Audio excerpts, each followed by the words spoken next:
Buenas tardes. Primero, bienvenidos y gracias a todos por abrirnos las puertas de su casa. Gracias por estar de otro lado. El agradecimiento a la gente de ExpoEFI, no solo el agradecimiento, sino felicitarlos por la organización, el laburo y porque entiendo que han transformado un problema en una oportunidad, ¿no? Esta sala es la cuarta vez que participamos en este evento. Esta sala tradicionalmente tiene lugar para 100 personas, siempre amontonándose, entran entre 120 y 130 y se queda mucha gente afuera. Así que, bueno, han transformado eso en una sala que ahí veo que hay casi 800 personas y otros tantos por YouTube. Así que agradecerles y felicitarlos. Antes de compartirles pantalla, me gustaría reflexionar un poco sobre el título que tiene este workshop. Este workshop se llama Soluciones Financieras Eficientes para Personas. ¿Por qué se llama soluciones? ¿Y por qué no se llama productos, herramientas, plataformas? Entendemos que si hay una solución es porque hay un problema, ¿sí? Y acá estamos en un contexto que es insólito, totalmente inimaginable, ridículo, digamos. Y creo que es un buen momento para que paremos la pelota y reflexionemos. Creo que todos venimos haciendo un poco esto, en lo que va de la cuarentena más larga del mundo. Y acá quiero invitarlos a distinguir entre problemas o necesidades que son manifiestas y otras que son latentes, ¿sí? Cuando hablo de problemas o de necesidades manifiestas, hablo de repente me quedo sin lavandina para limpiar mi casa y voy al supermercado a comprar lavandina. Ahora, cuando estoy por pagar, veo que en la góndola hay chicles, se activa un deseo latente, una necesidad latente, ¿sí? Entonces nosotros creemos que un poco el mundo tenía, ¿sí?, un problema latente o necesidades latentes, que tenía esto, que tenía puntos ciegos, ¿no? Era un auto que iba para adelante, para adelante, no miro para el costado, no miro para atrás, no miro el espejo retrovisor, y de repente, ¡pum!, chocó y chocamos todos. Así que bueno, lo que intentamos hacer desde la planificación financiera es representar ese espejo retrovisor para que nos pueda ayudar a detectar cuáles son esos puntos ciegos, además de ir para adelante, claro. Les voy a compartir pantalla.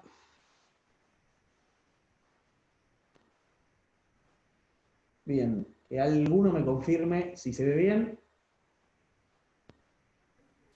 Perfecto.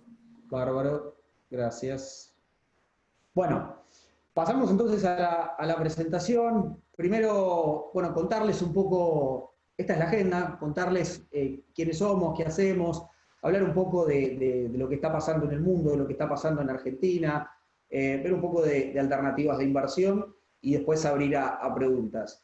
La idea de esta charla es recorrer conceptualmente, no demasiado técnicamente, sino tratar de llevar esas presentaciones tan sofisticadas que vemos todos los días a, ok, ¿cómo nos impacta en el día a día? Pasar de lo macro a lo micro y tratar de entender, ¿sí?, qué es lo que está pasando, qué puede pasar, y llevarlo al plano más terrenal que podamos, porque al fin y al cabo eso es lo que nosotros hacemos, ¿no? Nos ocupamos de cómo planificar el día a día, y de cómo planificar a futuro, de cómo planificar contingencias. Eso es lo que hace la planificación financiera. Con respecto a las preguntas, ojalá llegue, se van a dar cuenta que no me cuesta mucho hablar, pero ojalá llegue con el tiempo para contestarle una pregunta. De todas formas, están mis socios atentos como para seguir atajando y de última contestar alguna pregunta ellos, y si no será hoy, con gusto de recibir datos, mails, teléfonos y tener un intercambio posterior, mañana o durante la semana o cuando lo deseen. Bien, bueno, les cuento un poco institucionalmente quiénes somos. Primero me presento. Yo, bueno, me llamo Nicolás Direnberg, como dice ahí, de formación yo soy economista, ¿sí? Hace un poco más de 10 años, ¿sí?, que me dedico a todo lo que es el rubro financiero, perdón, y hoy lidero un equipo de un poco más de 40 profesionales dedicados al asesoramiento en planificación financiera. Todos nosotros trabajamos bajo el paraguas del Grupo Loyalty, que es un broker, ¿sí? Creo que lo más importante a la hora de hablar de quiénes somos más allá de la trayectoria y demás, es cómo elegimos a las compañías con las que trabajamos. No trabajamos para ninguna, trabajamos con todas, lo que nos permite asesorar sin ningún tipo de conflicto de interés, ¿sí? Yo creo que a la hora de elegir un socio eso es la variable más importante. Vamos a hablar un poco de qué es la planificación financiera. Vamos a arrancar desde nivel 1.0, algo bien básico. Después les prometo que nos vamos a poner un poco más sofisticados. Pero básicamente, ¿qué es la planificación financiera? Es analizar dónde estamos, analizar dónde queremos ir y después ver cómo hacemos para llegar de un punto al otro. Obviamente que estamos enmarcados en un contexto argentino, en un contexto internacional, y que nadie escapa a lo que está pasando, a lo que es la realidad económica y social. Entonces, vamos a hacer doble clic sobre cada una de estas cosas para ir entendiendo. Básicamente, entender qué es analizar la situación actual de una persona es entender cuál es su flujo y cuál es su stock. Para ponerlo fácil, el flujo es la plata que entra y sale, y el stock es todo lo que tenemos, ¿sí? El patrimonio. Entonces, si hacemos doble clic y entramos en el detalle, flujo representa los ingresos, que pueden ser activos o pasivos, los egresos, ¿sí? Las deudas y el resultante excedente que podamos tener de eso. Y en cuanto al stock, como decía recién, el stock es básicamente el patrimonio, ¿sí? Los bienes inmuebles o muebles que podamos llegar a tener, las inversiones, sean financieras, inmobiliarias, agropecuarias, lo que sea, y obviamente el efectivo. Bien. Ahora, a la hora de hablar de objetivos financieros, yo creo que entramos en un mundo de subjetividad, ¿sí? Ahí están los objetivos que solemos tener todos, ¿no? Cuando a nosotros nos preguntan qué es lo que queremos hacer, generalmente se despiertan estos deseos, estos sueños de comprar el auto, de vivir en un lugar lindo, de emprender, de formar una familia, casarse. Ahí está, hay un objetivo muy ambicioso que es el del barco, la lancha, digamos.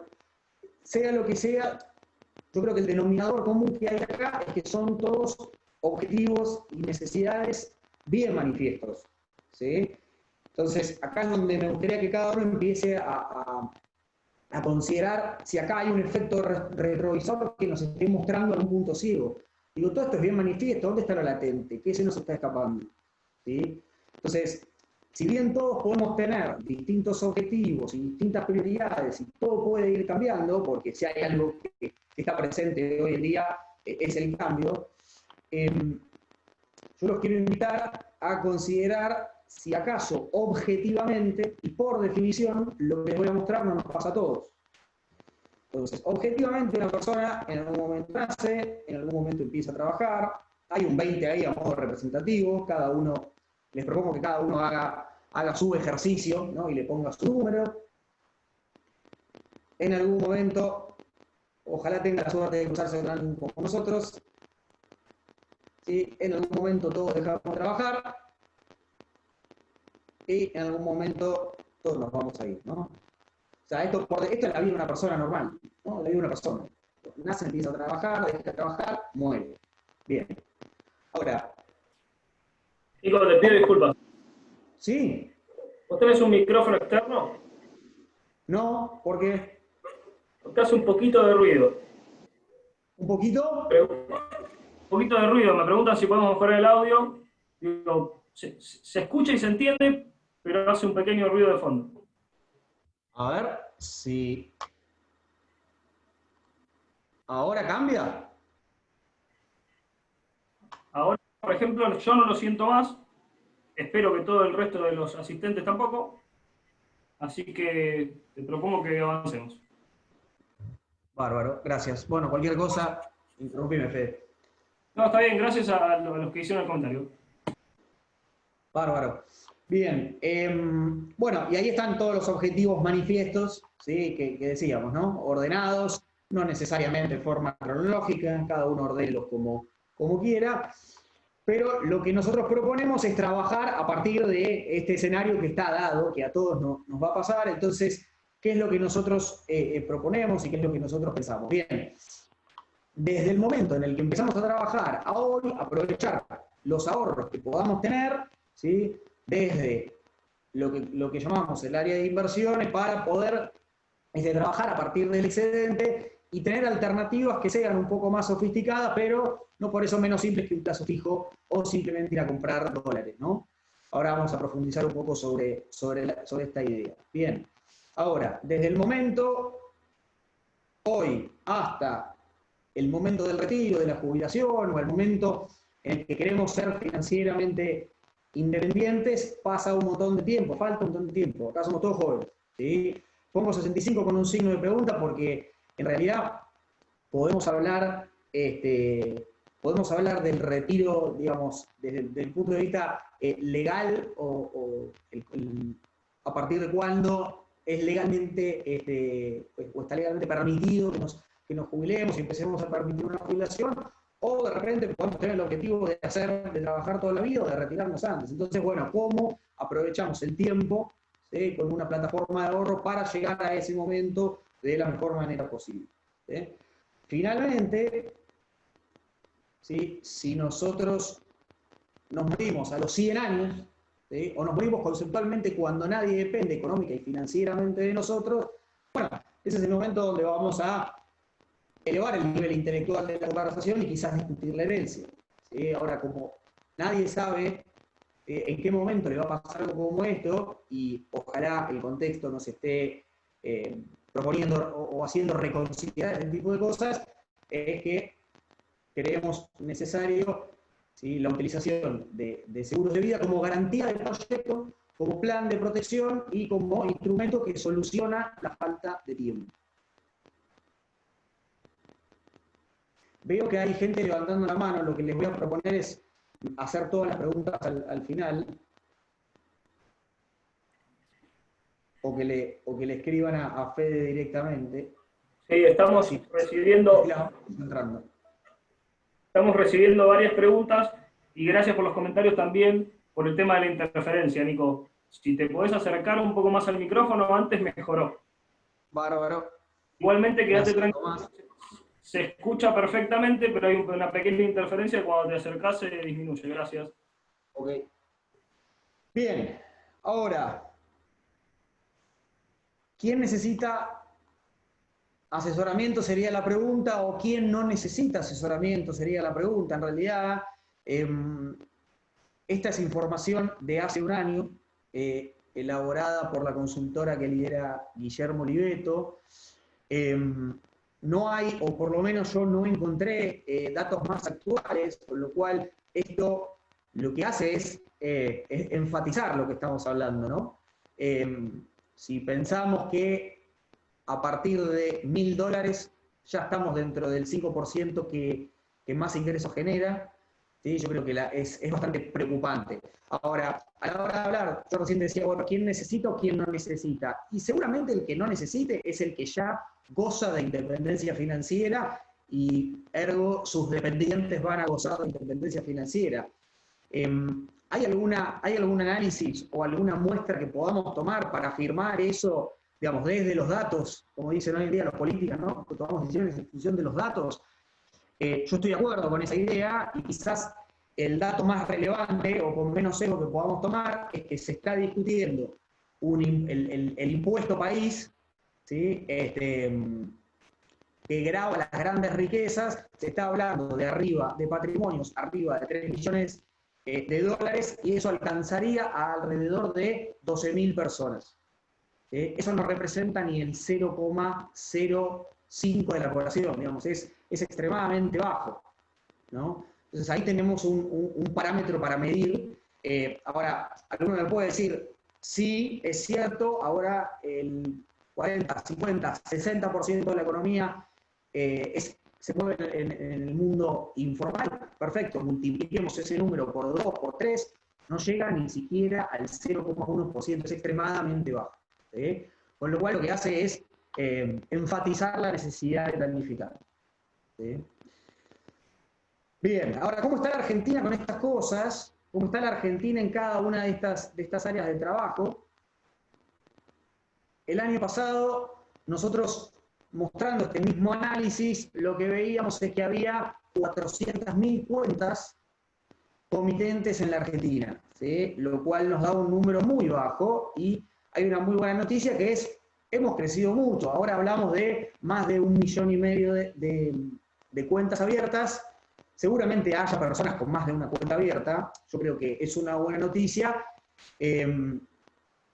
Mucho se lo debemos al Mercado Pago, hay que agradecerle, porque de alguna forma yo creo que de a poco se va democratizando un poco el sistema financiero. Ahora, ¿por qué digo que queda mucho por recorrer? Y porque el argentino típicamente sigue yendo al plazo fijo, cuando hay herramientas que son superiores al plazo fijo, desde la rentabilidad, desde la seguridad, desde la liquidez, como puede ser un fondo T+1, como puede ser a veces una caución, ¿sí? Entonces hay herramientas que son un poco más sofisticadas, pero no por eso menos simples.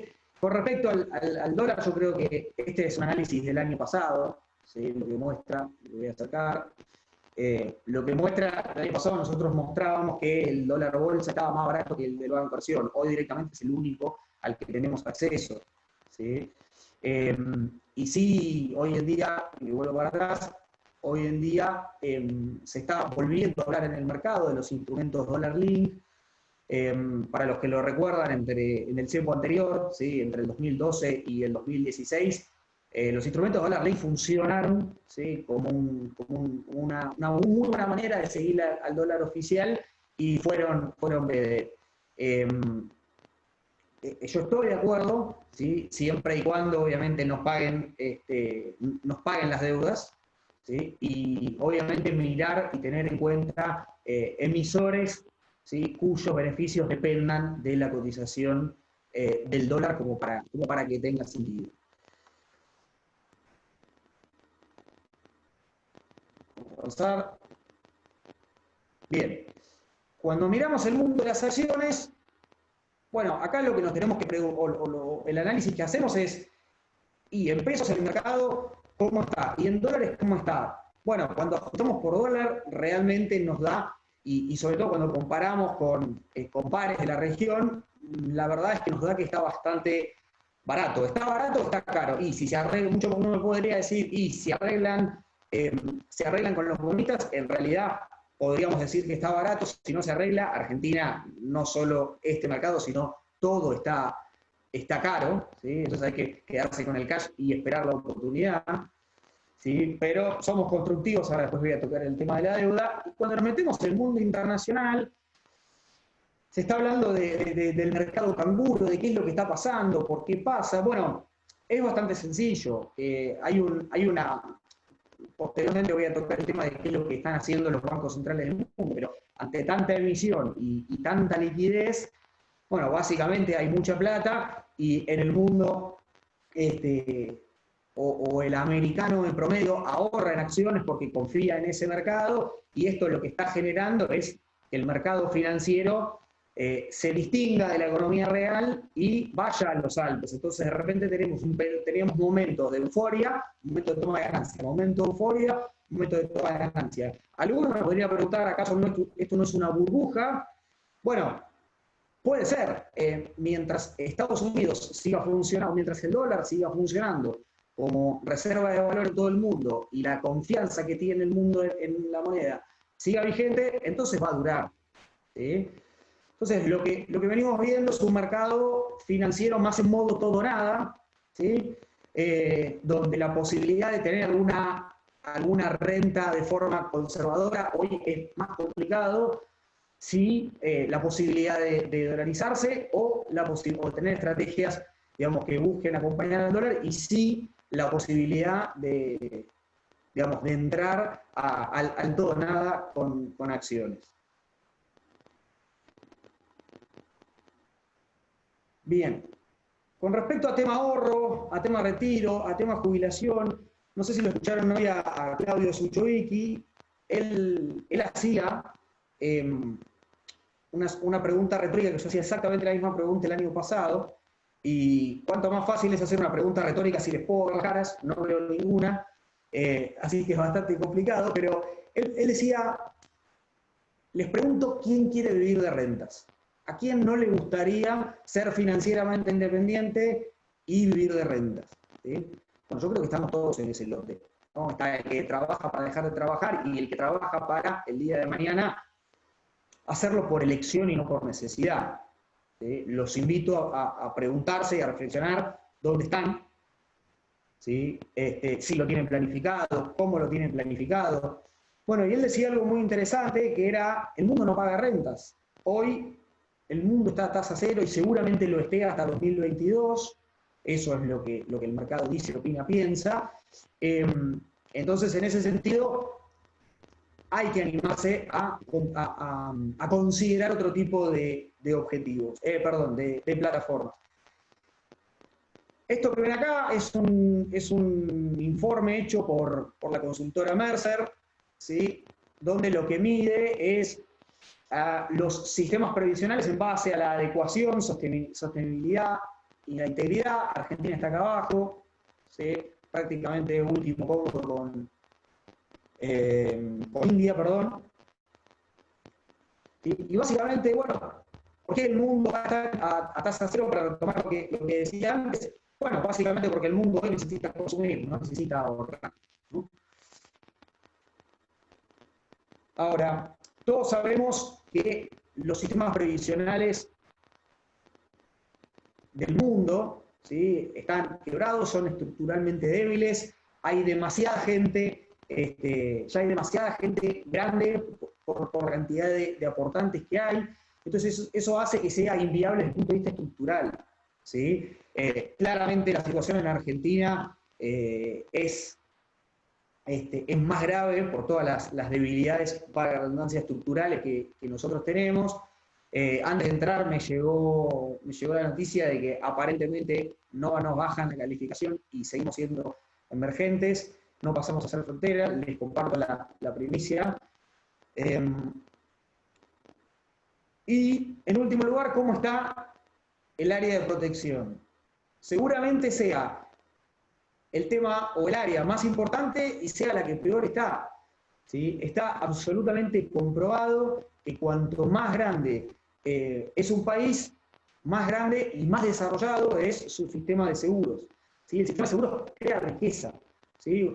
Todo tipo de seguros, ¿no? Porque nosotros aportamos y cuando ocurre el siniestro, sea que chocamos el auto, sea que se nos rompe la heladera, o sea que nos morimos, nosotros o quienes dependen de nosotros, ¡pum!, cobran una inyección de liquidez. Entonces soluciona la falta de tiempo, ¿sí? Desde ese punto de vista es absolutamente eficiente, ¿no? Es eficiencia pura. Entonces, en Argentina hay nada más que alrededor de 300.000 personas que han contratado pólizas de seguro de vida y retiro. Así que yo creo que este es un escenario ideal para replantearnos esas cosas, sobre todo cuando aparecen cosas como esta, ¿no?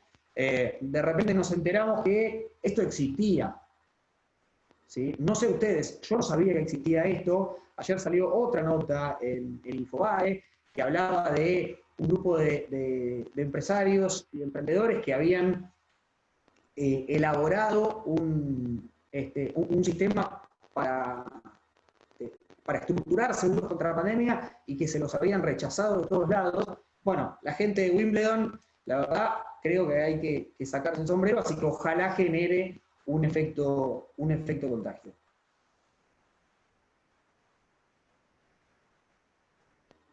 Bien. Entonces acá la propuesta también es distinguir qué objetivos dependen del contexto y qué objetivos no dependen del contexto. Como no los puedo escuchar y no los puedo ver, voy a hacer uso de mi calidad de ansioso y contestárselos. Los objetivos que dependen del contexto son los que están manifiestos, ¿sí? Son irnos de vacaciones, cambiar el auto, casarnos, formar una familia, emprender, ¿sí? Comprarnos la casa. Esos son los objetivos que dependen del contexto. Ahora, los que no dependen del contexto son todos los puntos ciegos, ¿no? Es hacernos viejos, es morirnos, es enfermarnos, es tener un accidente, ¿sí? Entonces ahora, nada, la idea es invitarlos a la autorreflexión a partir de estos hechos. Metiéndonos un poco en qué es lo que está pasando, pero yo creo que cada vez que vamos a alguna presentación sobre qué pasa en Argentina y qué pasa en el mundo, lo que nos muestran es un embudo, ¿no? ¿Qué es lo que pasa en el mundo? ¿Qué es lo que pasa en Latinoamérica? ¿Qué es lo que pasa en la Argentina? Bueno, me gustaría arrancar al revés y hablar de qué pasa en Argentina y qué pasa en Argentina en el mundo, ¿sí? Invertir un poco el embudo. Estos son los desafíos que tenía el gobierno nuevo cuando asumió. ¿Sí? Frenar la inercia inflacionaria, veníamos de una espiral inflacionaria muy importante, controlar a la bestia, ¿sí? como me han dicho alguna vez, controlar el dólar, detener la actividad, la caída de la actividad económica y renegociar la deuda. Estos eran los objetivos que se había planteado el gobierno. Bueno, de repente, lo que ya sabemos, un chino se comió un murciélago y estamos todos los argentinos encerrados hace como 100 días. Hoy en día hay más de 8 millones de personas contagiadas. ¿Sí? Empezamos a entender lo que era el aislamiento social. ¿Sí? Empezamos a entender que es una crisis epidemiológica. Empezamos a de repente cambiamos tasas de inflación y de evaluación por palabras como aislamiento, palabras como cuarentena, y tantas otras sofisticadas que hemos aprendido. Lo que aprendimos también es que la tasa de mortalidad es baja, que hay mucha gente que se hace baja, ¿sí? Y si bien la tasa de mortalidad es baja, hoy es la principal causa de muertes en el mundo. Esta información la buscaba ayer. Y eso que se hace poco test, o sea, si nosotros pudiésemos querer más, claramente la curva esta de arriba, ¿sí? Daría mucho más alto, la mortalidad sería más baja, ¿sí? Entonces fíjense que Estados Unidos, que es el epicentro, o fue el epicentro, o sea, tómenlo como quieran, cada 1000 personas testea 75. Nosotros cada 1000 personas testeamos 5. ¿Bien? Con lo cual seguramente la cantidad de infectados sea mayor, pero la mortalidad sea menor, ¿no? Bueno, acá otra de las cosas que aprendimos lo que es una curva, aprendimos lo que es colapsa el sistema de salud, que en realidad esto no es tan grave, por lo menos entre gente joven, pero lo que hay que generar es el distanciamiento social para reducir la contagiosidad, lo que ya aprendimos a veces en un montón de lugares. Frente a esto, ¿qué es lo que se hace? Lo que ya sabemos, no creo que les esté contando nada nuevo, todo el mundo sabe que el gobierno está tratando, ¿sí?, de paliar la crisis. Lo que está haciendo el gobierno se puede resumir en 2 cosas. Uno es cuarentena, no salgan y trabajen desde sus casas, salgan solo para lo esencial, y lo otro es emitir dinero para hacer todas estas cosas que vemos acá. Entonces acá es lo que tenemos que empezar a pensar o tenemos que ver, ¿sí?, los datos, ¿sí?, qué es lo que está pasando y qué es lo que puede pasar a partir de esto. Lo que vemos es que hay cada vez más billetes y cada vez menos dólares en el Banco Central, ¿sí? La primera pregunta que nos tenemos que hacer es, ¿hay otra solución? Si el gobierno hoy sale a emitir deuda, ¿alguien compra un bono emitido por el Estado hoy? De vuelta, es muy difícil porque no les veo la cara, pero imagino que están todos haciendo así. Lo mismo está pasando con la producción, cada vez hay más billetes dando vuelta, cada vez hay más emisión y cada vez hay menos producción. Yo creo que es sano y es interesante distinguir entre soluciones o acciones temporales versus acciones permanentes. Si la única manera y lo único que podemos hacer es emitir y no hay ningún otro plan, vamos a tener un problema. Entonces, lo que pasa acá, o lo que deberíamos considerar, es si hay algún otro plan, o si hay alguna otra solución, o cómo se va a salir de esto, y eso es lo que a nosotros nos termina de quedar poco claro, ¿sí? El discurso busca ser absolutamente apolítico, lo que busca es interpretar a partir de los datos lo que está pasando, ¿sí? Entonces, Posibles consecuencias, básicamente, emitimos. ¿Qué hace Estados Unidos? Estados Unidos emite.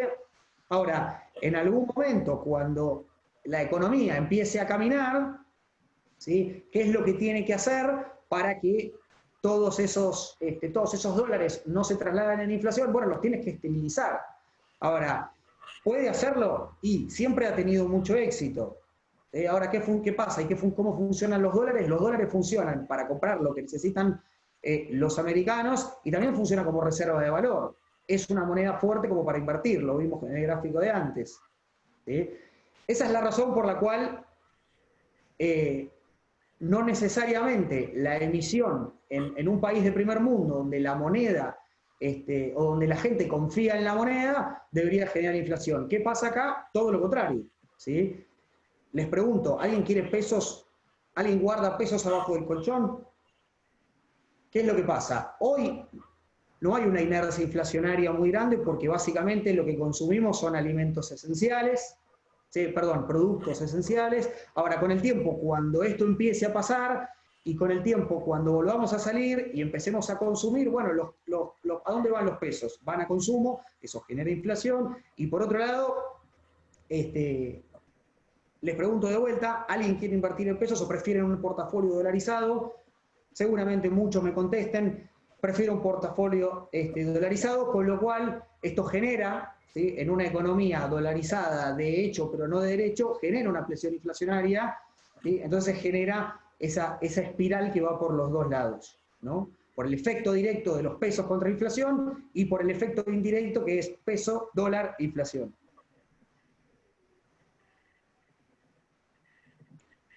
Con lo cual, lo que vemos es que los primeros dos objetivos quedan en un segundo plano, ¿sí? Se genera el debate entre la salud y la economía, y lo que parecería ser es que para acomodar a las demás variables, bueno, lo primero que tenemos que hacer es renegociar la deuda, porque a partir de eso vamos a saber qué es lo que va a pasar en la economía y cuál es el plan que va a tener el gobierno. Ahora, quizás transmitirles un poco más o transmitirles un poco de optimismo con respecto a esto. Este es un caso reciente exitoso, donde sin pandemia de por medio y con un conflicto bélico, hace 5 años el gobierno de Ucrania pudo salir de una situación similar. Nosotros creemos que la pandemia ha ayudado a Argentina en este sentido, que de repente tenemos a un organismo como el FMI diciendo cosas que nunca había dicho, ¿no? Como pidiendo una contribución a los acreedores privados, eso no tiene precedentes. Creemos que Argentina, dentro de algunas de las cosas que se han hecho bien en los últimos años, se destacan las relaciones internacionales. Pero por sobre todas las cosas creemos que los incentivos están muy alineados, ¿no? A nadie le sirve que no haya un acuerdo. Y el hecho de que se siga postergando el acuerdo y postergando las negociaciones, lo que el mercado está interpretando, ¿sí? Es que va a haber acuerdo, entonces nos seguimos poniendo de acuerdo en que vamos a terminar de acordar, falta que terminemos de cerrar el número. Y yo creo que acá, bueno, las dos partes empezaron con puntas muy, muy separadas y que de a poco se van acercando y que de a poco lo que los bonistas hicieron fue exponer el poder de daño que tienen por sobre el país, que es mucho mayor, ¿no? Entonces, en ese sentido, creo que cediendo un poco hay más para ganar que para perder. Sin entrar en mucho más detalle, y para cerrar, siendo que venimos bastante bien con el tiempo, el día post pandemia, ¿por qué dice día entre comillas? Porque no creemos, y creo que acá ahora vamos a estar todos de acuerdo, no creemos que vaya a haber un día post pandemia, sino que de a poco vamos a empezar a salir y a familiarizarnos y a naturalizarnos, si es que se puede, con esta situación. Y vamos a aprender a convivir con barbijo, vamos a viajar. No sé si vieron los videos de cómo se va a viajar, como encapsulados, con el distanciamiento y demás. Vamos hacia esa normalidad. La buena noticia es que no existe destrucción de capacidad instalada ni daños de infraestructura. Esto también se lo robé a Claudio Suchovicki. desde ese punto de vista, esto no es una guerra, ¿sí? Como decía Claudio, esto no es una guerra, sino que escucho como bastante ruido. Entonces, desde ahí mi optimismo. ¿Qué hay que hacer? Y hay que ayudar a las empresas, ¿no? Ayudar a las empresas significa facilitarles crédito. ¿Cómo hacemos para facilitarles crédito? Y hay dos opciones en este contexto: o imprimimos billetes para dar crédito, lo que se viene haciendo, o buscamos crédito en el mundo o en algún organismo multilateral, digamos, como el fondo, o sea cual sea, como para, ok, esto es un embudo, como decíamos antes, el mundo nos presta, nosotros el mundo le presta al país, el país le presta a las empresas pueden invertir, las empresas hoy están o van camino a quebrar, ¿sí? Entonces, yo creo que el camino es ayudarlas, no explotarlas, ¿sí? En eso creo que todos los hombres del mercado estamos absolutamente de acuerdo, creemos que ese es el camino. En segundo lugar, yo creo que el mundo va a mezclar esta idea dual de apetito por consumir, pero con menos recursos. Vamos a tener un mundo, ya somos un mundo un poco más pobre, ¿no? Todos queremos viajar, pero tenemos menos plata, ¿no? Entonces, en ese sentido, creo que el apetito por consumo con la conciencia de bienestar, la conciencia de planificar. No sé si les pasa, pero abrimos las redes sociales y yo veo que ahora todo el mundo entrena, come bien, le saca la foto. Bueno, no sé si todo el mundo, pero más gente queda seguro, ¿no? Bueno, ni hablar que ahora somos todos runners y a las 8 de la noche hay gente que en la vida había salido a correr y vamos todos a los parques. Eso me parece que está buenísimo. Pero esta reflexión, ¿sí? Que tiene más que ver con cómo arranqué, ¿no? Con esta idea de planificar, si acaso este contexto no nos está abriendo los ojos, y pensar si las decisiones individuales tomadas, perdón, si las decisiones tomadas individualmente, perdón, las decisiones tomadas individualmente no son muy comunes en este caso, ¿no? Y ahí es donde está el mercado asegurador. El mercado asegurador es financiamiento de largo plazo. Una persona que hace un aporte durante mucho tiempo, ¿sí? Lo que está haciendo es comprando activos financieros, ¿sí? Gran parte de esos activos financieros pueden ser los que el Estado necesita para financiar a las empresas, para que las empresas sobrevivan, puedan generar empleo y el país pueda salir adelante. Entonces, fíjense como todo un ciclo virtuoso de financiamiento genuino. Entonces, ¿cómo podemos financiarnos con este tipo de dinámica? Entonces, estamos ante una situación y ante una oportunidad de poder entender que en este sentido y en este contexto, la decisión tomada pensando en nosotros mismos puede contribuir al bienestar general, ¿sí? Financiamiento genuino. Así que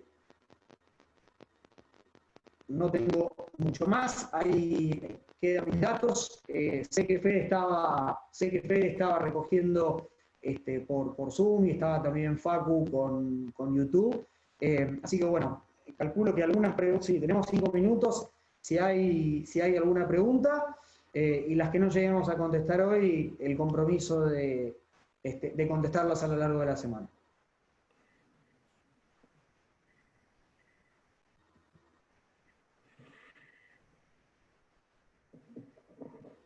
Impecable, Nico. ¿Me escuchás? ¿Sí? ¿Hay preguntas? Sí, primero que nada, agradecerle a todos. Estuvimos leyendo todas las preguntas, no queremos que quede ninguna sin responder. Gracias a todos por los comentarios. Entendemos que por momentos el audio no fue el mejor, por lo cual insistimos que si a alguien le quedó alguna pregunta, alguna consulta, alguna duda, tienen a disposición todos los datos de contacto para poder abordarlas. Estuve leyendo algunas preguntas y respondiendo por privado, por ejemplo.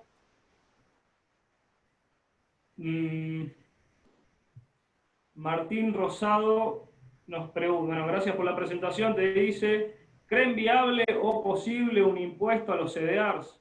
¿Todavía consideran que es una buena inversión ante el marco regulatorio actual? Bueno, los CDRs tienen la característica o la ventaja de que de alguna forma nos sacan y eliminan el riesgo argentino por el componente dólar que tienen, que miran un activo afuera. La verdad es que yo sepa nunca hubo un impuesto a esto, así que desconozco. En realidad te contestaría que no lo veo lógico, ¿no? Lógico. Perfecto. Felicitas, ahí nos pregunta si a los pequeños ahorristas, ¿dónde le conviene invertir? Bueno, ¿dónde me conviene invertir? Es una pregunta que para contestar siempre hay que entender, hay que entender todo lo que acabamos de exponer, ¿no? Un poco entender qué objetivo estás persiguiendo con la objeción, y perdón, qué objetivo estás persiguiendo con la inversión, entender hacia dónde vas, entender cuáles son tus objetivos, tus preocupaciones, entender qué experiencia tenés, ¿no? Porque si me decís, por ejemplo, en un contexto como el de ahora, soy un pequeño ahorrista, nunca tomé una decisión de inversión, no entiendo la mitad de las cosas que dijiste, bueno, seguramente eso nos vuelva más conservadores. Ahora, si tenés un poco más de estómago porque has invertido activamente en acciones, en bonos, lo que sea, bueno, ahí quizás podamos tener un perfil un poco más agresivo. Pero definitivamente la decisión tiene que estar tomada en función de... Hay que tomar las medidas para después buscar poner el traje, digamos. De acuerdo. De acuerdo, sí. También por ahí arriba preguntaba alguno che, ¿qué haces si tenés un A20? ¿No? También, como una respuesta bastante a medida. Sí, a ver, lo que, si nos ponemos finos en el análisis del lado 20, sin considerar qué parte del portafolio es, si necesitas la plata, digamos, eh, el mercado tiene hoy priceado el lado 20 un poquito por abajo de lo que el consenso de mercado piensa que va a valer, ¿no? Entonces, en ese sentido, lo que yo te invito es a que te preguntes si en realidad tiene más sentido mantenerlo o comprar algún activo cuyo upside potencial sea mayor, ¿sí? Dado que se termina de confirmar que se arregla con los fondos. No sé si me explico. Un ejemplo puede ser el caso de los bancos. Uno podría pensar, ¿sí?, o suponer que si hay un acuerdo, las acciones de algún banco podrían llegar a subir. Ale, me estás hablando a mí, podrían subir por arriba de lo que podrían subir los precios de los bonos. ¿Sí? Espero De explicarme. acuerdo con el arbitraje, Ale le está respondiendo a una persona que hizo la consulta, pero que tiene como nombre Moto G, entonces no tenemos cómo responderle después. Así no queda nadie sin su respectiva respuesta. Felicitas nos preguntaba también, cuando finaliza el periodo coronavirus y empieza el periodo de recuperación económica, perdón, la vuelvo a redactar, pero digo, ¿cuándo empieza el periodo de recuperación económica, al menos en los países serios, dice? Bueno, hay que ver qué país es serio, qué país no es serio para ella, ¿no? Pero, digo. Bueno, el mercado financiero siempre anticipa y reacciona antes, por lo que decíamos recién, y históricamente siempre pasa lo mismo. Primero reacciona el mercado financiero. Lo que va a pasar es que cuando empiece a reaccionar la economía real, el mercado financiero seguramente corrija. Eso es lo que tradicionalmente pasa en un contexto como el de ahora. Y básicamente eso hoy no depende de una decisión de un economista o más bien, sino del criterio de los políticos en función al análisis que hagan desde el punto de vista sanitario y económico. Acá se definió que lo más importante es lo sanitario, entonces Alberto dijo, prefiero, ¿sí?, son las palabras de él, prefiero tener más pobres que más muertos. En otros países, quizás con mayor capacidad sanitaria, se optó no por cuarentena absoluta y total, sino más bien por aislamiento social. Entonces, cuanto antes salgamos a la calle, seguramente más nos vamos a contagiar y seguramente más rápido va a recuperar la economía. Y eso aplica a cualquier país. Entonces, hay que mezclar eso con la posible saturación del sistema sanitario. Está claro, Nico, pero está bueno, a ver, alineado con la charla, ¿no? Los objetivos que tienen las distintas personas y las distintas familias. Digo, hay preguntas de CDRs, hay preguntas de bonos, hay preguntas de cómo funcionó el seguro de Wimbledon. Y por acá, Gabriela nos pregunta, ¿cómo hago para ahorrar para la jubilación? Bien. Acá me gustaría contestar desde el punto de vista de la eficiencia, ¿no? O sea, hay productos diagramados exclusivamente para ese tipo de objetivo, ¿no? Los planes de pensión privados, los seguros de retiro, todo ese tipo de productos están estructurados pura y exclusivamente para ese objetivo que creo que estamos todos de acuerdo que el Estado no nos va a dar. Así que la herramienta que yo considero más eficiente es esa. ¿Sí? Muchas veces, muchas personas nos manifiestan que, entendiendo estructuralmente cómo funciona la plataforma, cómo funciona un seguro de retiro, lo que nos dicen es, bueno, lo puedo estructurar yo, compro y vendo activos financieros. Bueno, hay dos cosas. La más importante es que es muy difícil tener la conducta y la disciplina y la constancia de repetidamente comprar el mismo activo. Y segundo, no tiene, si tuviésemos esa conducta, bueno, lo vemos, además de que lo vemos improbable, lo vemos ineficiente, porque ¿por qué comprar un activo si podemos comprar fondos que compran muchos activos? Entonces ahí te invito a considerar la diversificación desde el punto de vista de los activos, desde el punto de vista de los objetivos, desde el punto de vista de los plazos.